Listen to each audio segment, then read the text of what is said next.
What are the legacies of this debate? Well, who's feeling happy about this doctrine? The first one I want to give you, the first legacy of predestination, is fatigue.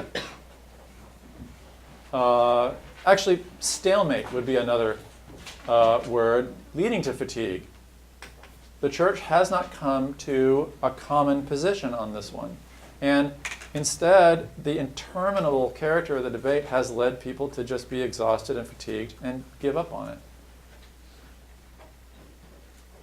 A lot of people just don't care anymore. They go through a season of caring passionately about it when they first discover it. And especially when they see whatever texts on their side confirm their picture, and then everybody else doesn't see it their way. The Bible studies get killed, and eventually it's like, well, Another legacy, and this can be lost when we are disagreeing. There's a lot of common ground among these positions, and we shouldn't lose sight of that. Every Orthodox position affirms that grace comes first, against Pelagianism. Every one of these traditions affirms that there are different outcomes. Some people are saved and some people seem not to be saved.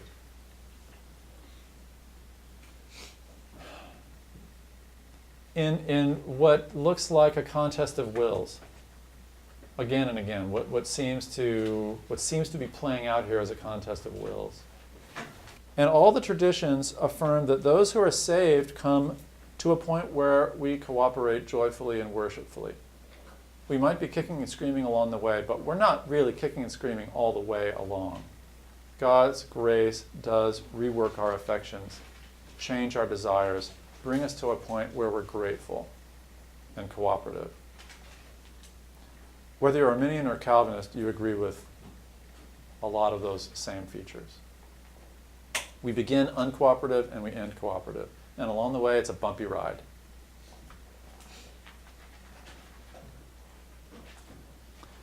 Another couple of legacies. One of them is I want you to notice what we haven't talked about yet. We haven't talked about Israel. We haven't talked about God's chosen people. Is the significance of Israel, should Israel be informing this discussion? I think absolutely. But it gets put into a kind of individualistic framework where it's all about my singular response to God's grace or my lack of response. Whereas the biblical story is about a people that are chosen, a people that are prepared and given particular functions and particular relationships as a people. And you'll see this come up later on. And what else haven't we talked about? Well, we haven't really talked about Jesus. We've talked about atonement in the abstract, which happens through Jesus, but Jesus has not been a significant figure in shaping the debate. The Muslim world had the very same debate about God's sovereignty and human free will in around the 12th century, with about the same dissatisfying outcome. Now, if a group without a Christology, if a group that's working outside that apostolic paradigm of life from the Father, death in the Son, resurrection by the Spirit, if they come to the same more or less resolution or lack of resolution than we do, have we really developed a Christian doctrine of election?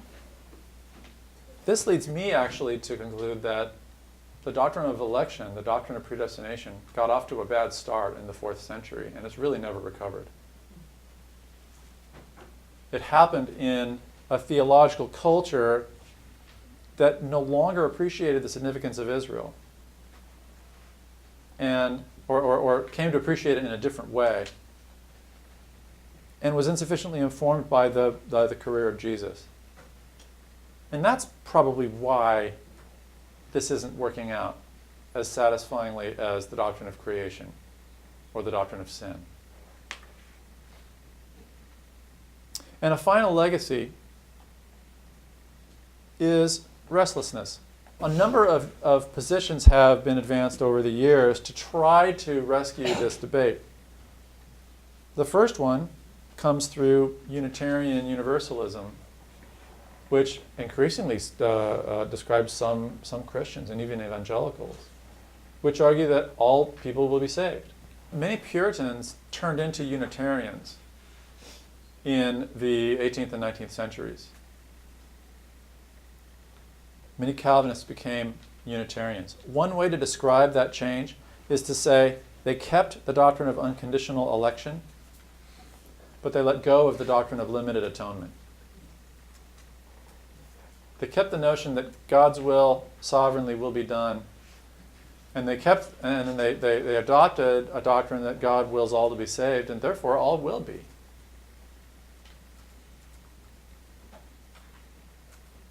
And that's a position. Universalism was condemned in 558. It doesn't seem to be the story that we see playing out in Scripture, so it has pretty severe problems. But it's one way of trying to arrive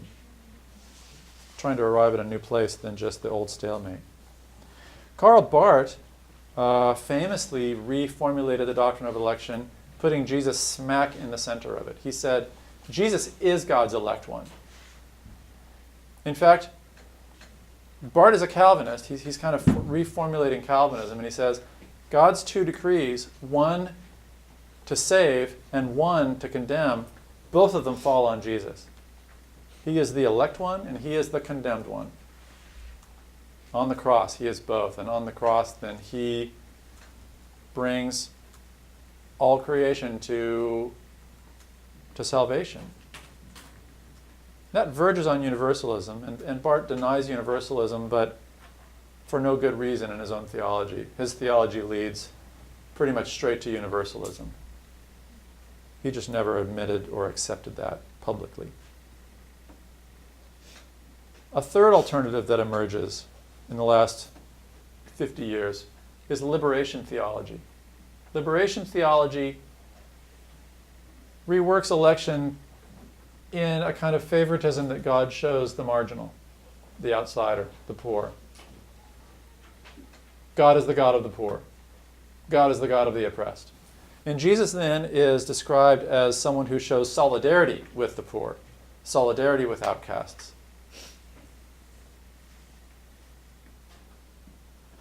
The problem there is, A, God is the God of Israel, not the God of the poor.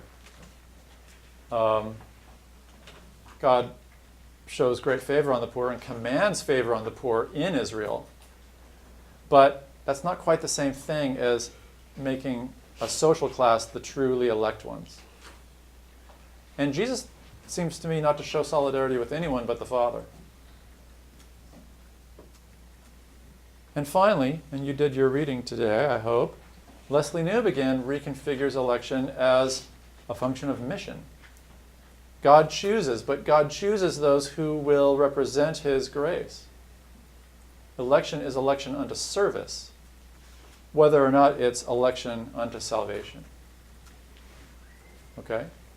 Election is about mission, not salvation.